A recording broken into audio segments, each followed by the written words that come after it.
As I've been reporting to you all for the last few days, we now have 2 astronauts stuck in outer space on the International Space Station. Now, there are tons of excuses floating around as to why this has happened. So many excuses as to why the starliner failed. And of course, the experts are all weighing in, trying to diagnose the problems with the starliner. We're getting a lot of that. But what we're not getting is we're not getting honesty, transparency, and we're not getting any straight talk. No one is coming out and just telling it like it is and letting us know how bad this situation is and how we got here. But lucky for you, straight talk is what we do on this channel. Now, unfortunately, I'm no space expert. I can't sit here and begin to tell you how to fix the starliner. I don't know that. There are a lot of things I don't know, but there are a few things that I do know. You see, the starliner was created by Boeing, the same company responsible for all of these airplanes that are currently falling apart as we speak. You know, you've probably heard the news story about the door flying off the airplane mid-flight, or maybe you've heard one of the other hundreds of stories about all of these airplane malfunctions lately. Well, guess what? All of those airplanes have been Boeings. There's a big scandal going on with Boeing right now. There's whistleblowers coming forward. Some of them are mysteriously dying. It's really weird, folks. But Boeing right now is being accused of using like fake generic metals, all types of stuff. Their airplanes are literally built with materials that cannot fly. Materials that, like, literally, some people are on a Boeing flight right now not realizing that they're riding in a generic airplane made out of generic metal that could fall apart at any moment. That's how bad things have gotten. But when it comes to the starliner has been a failure for the most part. It's taking them a long time. It's taking them years. They've had to cancel several missions, several launches. But how did we get here? Well, you see, in the modern day, there's something called DEI. And like I said, I'm just going to give it to you straight. You can take this information and feel how you want to feel about it. But over the past few years in the modern age, you know, a lot of these corporations have gone what some would say woke, okay? So you see, Boeing, in order to secure a lot of these large contracts from the U.S. government, from NASA and all of that, they've had to be all about DEI, okay? They've been all about virtue signaling.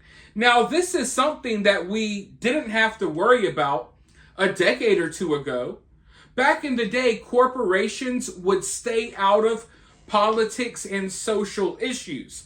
Don't get me wrong, they may make donations and things like that, but they wouldn't come out and firmly choose a side in the way that we're seeing now. But these companies do that because of social credit scores, and that's a conversation to have another day.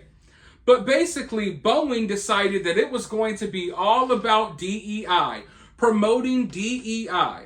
And that's what helped them get a lot of these contracts. Well, ever since then, their airplanes have been falling apart because they're no longer hiring the right people for the job. They're hiring diversity hires. They have to meet certain numbers and quotas. So if you are a certain race, they will hire you regardless if you're qualified or not. And now we're witnessing the after effects of that. We're witnessing all of these planes fall apart. And now it's gotten so bad that the starliner, a freaking spacecraft, is now stuck in outer space. Now, the craziest part about all of this is that NASA knew there was a problem before the launch, but they wanted to save themselves the embarrassment. You see, all eyes are on Boeing right now. Everyone knows that Boeing has a big problem. Not everyone will tell you what's at the root of the problem, but I will. It's DEI. That's one of the big problems with Boeing. But instead of admitting defeat, instead of admitting that the DEI program has failed them and they have not produced any quality aircraft or spacecraft since, they went ahead and went with this launch, endangering the lives of these astronauts. And now, still, instead of admitting failure, they're trying to bring these astronauts back home because they don't want to admit, or they don't want to look bad. They don't want their DEI nonsense to backfire in their face in the way that it has so far. That's where we're at, folks. Because of DEI, 2 astronauts are currently trapped in outer space. And it's not specifically just because of DEI, but that has played a major role because Boeing didn't have all of these issues before it started going with that messaging and basically became part of that cult, okay? So instead of admitting defeat, they rather these astronauts freaking blow up while trying to come back to Earth. That's how bad things are. And what's funny is they might have to rely on Elon Musk to save these astronauts, but Elon Musk doesn't go along with DEI. He's hiring the right people for the job, regardless of their race or gender or ethnicity or their religion. So basically, long story short, some of the folks over at NASA, over at Boeing, and in the US government, they have prioritized diversity, equity, and inclusion over getting astronauts safely to and from wherever they're sending them. Diversity, equity, inclusion comes first. Safety comes somewhere else down the line. So now they have virtue signaled their way into having 2 astronauts stuck in outer space. The ultimate failure. The ultimate failure that they do not want to admit. And I'm honestly afraid that they will go so far as to just allowing these astronauts to literally blow up on re-entry, just instead of admitting defeat. Instead of admitting that, hey, maybe we should have done something differently. Maybe the way we've approached things isn't working out. But I want to go ahead and roll this clip, and then I'll be right back with more thoughts. Live pictures from the International Space Station right now. There are 2 astronauts extra up there, overstaying their welcome, you might say, because their Boeing starliner has a leak. For years, Boeing couldn't get its over-budget and behind-schedule starliner off the ground. It was a complete embarrassment. Now, they can't get the starliner back to Earth.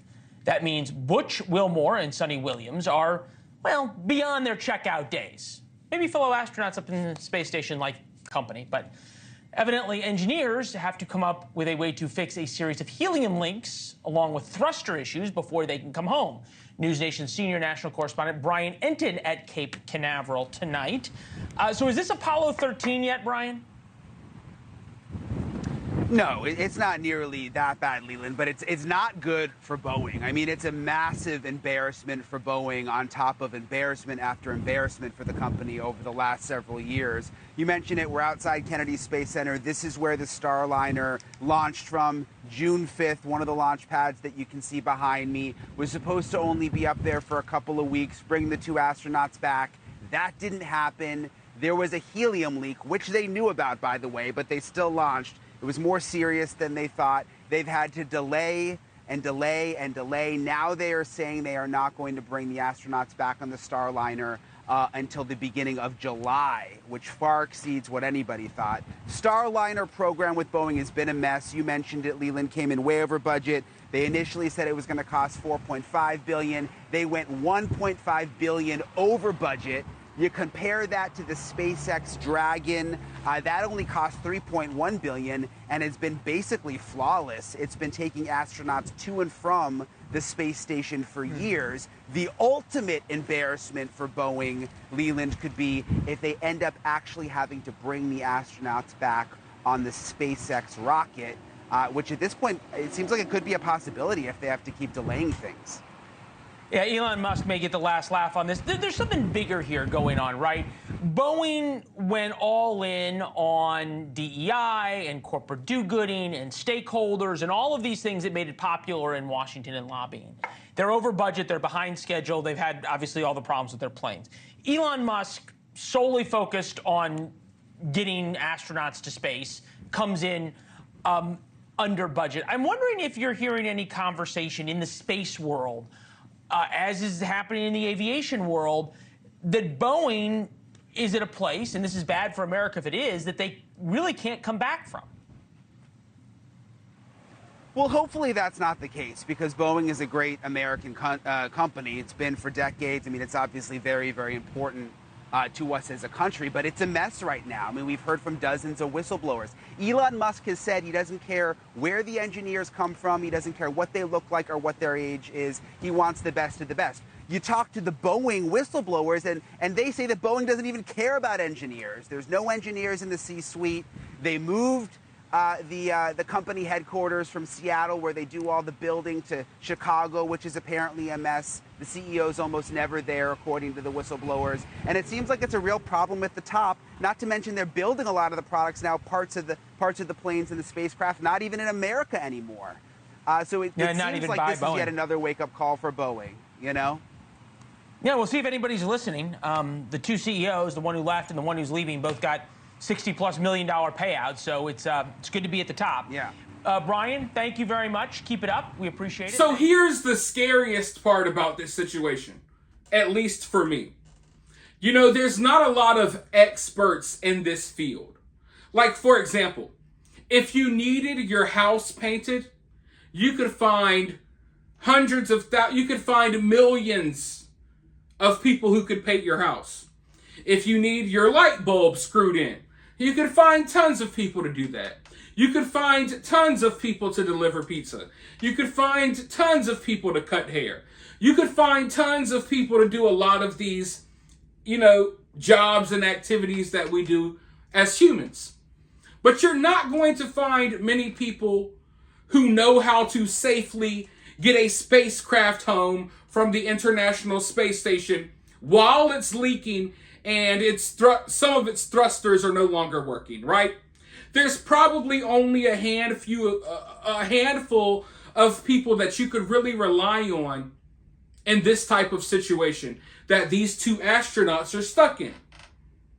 But the problem is, these handful of people that these astronauts have to rely on, a lot of them work for Boeing, or they work for NASA, or they know better than to speak out about Boeing or NASA.